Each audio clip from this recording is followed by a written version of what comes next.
Hi friends, welcome to Vyas the ultimate channel. నేను మీ విశాలీరామ్. పిల్లలు కూరగాయలు ఆకుకూరలు తినడానికి ఇష్టపడరు కదండి. అలాంటప్పుడు ఇలా మెంతి ఆకు వేసి వెజిటేబుల్స్ అన్నీ వేసి బిర్యానీ చేసి పెట్టండి, చాలా ఇష్టంగా తింటారు. ఇక్కడ మీకు కావాల్సిన వెజిటేబుల్స్ అన్నీ తీసుకోవచ్చండి. నేనైతే ఆనియన్, పచ్చిమిర్చి, carrot, cauliflower, broccoli, sweet corn తీసుకున్నాను. 2 కట్టలు మెంతికూరని శుభ్రంగా చేసి పక్కన పెట్టుకున్నాను. టమాటా, కొత్తిమీర, కరివేపాకు. బిర్యానీ చేసుకోవడానికి కావాల్సిన మసాలాలన్నీ తీసి పక్కన పెట్టేసుకున్నానండి. స్టవ్ వెలిగించి కుక్కర్ పెట్టుకుని ఆయిల్ వేసుకోవాలి.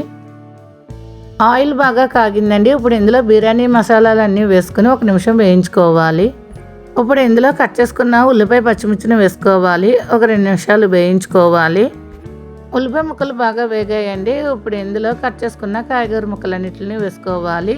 నేను ఈ వెజిటేబుల్స్ తీసుకున్నానండి. మీరు కావాలంటే ఇంకా క్యాప్సికమ్, ఆలు, పచ్చి బఠానీ కూడా వేసుకోవచ్చు. వెజిటేబుల్స్ అన్నీ కొంచెం వేగాయండి. ఇప్పుడు ఇందులో శుభ్రం చేసుకున్న మెంతి ఆకుని వేసుకోవాలి. కొత్తిమీర, కరివేపాకుని వేసుకుని ఒకసారి అంతా బాగా మిక్స్ చేసుకుని మూత పెట్టుకుని చిన్న మంట మీద 2 నిమిషాలు కుక్ చేసుకోవాలి. ఇప్పుడు ఇందులో కట్ చేసుకున్న టమాటాని వేసుకుని ఒకసారి మిక్స్ చేసుకుని మూత పెట్టుకుని 1 నిమిషం కుక్ చేసుకోవాలి. వెజిటేబుల్స్ అన్నీ కొంచెం మగ్గాయండి. ఇప్పుడు ఇందులో 1.5 స్పూన్ అల్లం వెల్లుల్లి పేస్ట్ వేసుకుని పచ్చి వాసన పోయేంత వరకు వేయించుకోవాలి. అల్లం వెల్లుల్లి పేస్ట్ బాగా వేగిందండి. ఇప్పుడు ఇందులో కొంచెం పసుపు, 1 స్పూన్ కారం, 1 స్పూన్ ధనియాల పొడి, 1 స్పూన్ జీలకర్ర పొడి, 1 స్పూన్ గరం మసాలా వేసుకుని అన్నిటినీ బాగా మిక్స్ చేసుకోవాలి. వెజిటేబుల్స్ అన్నీ బాగా కుక్ అయ్యాయండి. ఇప్పుడు ఇందులో 2 గ్లాసులు బియ్యాన్ని కడిగి వేసుకోవాలి. సరిపడా సాల్ట్ వేసుకోవాలి. ఒకసారి అంతా బాగా మిక్స్ చేసుకోవాలి. నేను బియ్యాన్ని కడిగాను అంతేనండి, నానబెట్టుకోలేదు.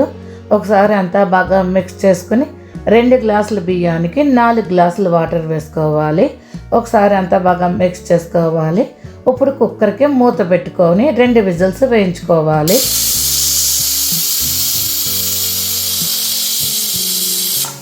కుక్కర్ చల్లారి ప్రెజర్ తగ్గాక మూత ఓపెన్ చేసి చూస్తే అబ్బా, స్మెల్ అద్దరిపోతుందండి. ఇప్పుడు గరిటెతో నెమ్మదిగా రైస్ని మిక్స్ చేసుకోవాలి. ఓకే ఫ్రెండ్స్, వేడిగా మెంతి ఆకు వెజిటేబుల్స్ బిర్యానీ రెడీ అయిపోయిందండి. చూసారా ఎంత సింపుల్గా చేసేసుకున్నామో. దీనికి ఎటువంటి కర్రీ కూడా అవసరం లేదండి. ఆనియన్ కోడితో తినేయచ్చు. దీన్ని పిల్లలు కూడా చాలా ఇష్టంగా తింటారు. దీన్ని మీరు కూడా ఒకసారి ట్రై చేయండి. ఈ వీడియో కనుక మీకు నచ్చినట్టయితే లైక్ చేయండి, షేర్ చేయండి, మన ఛానల్ని సబ్స్క్రైబ్ చేసుకోండి. Thank you friends.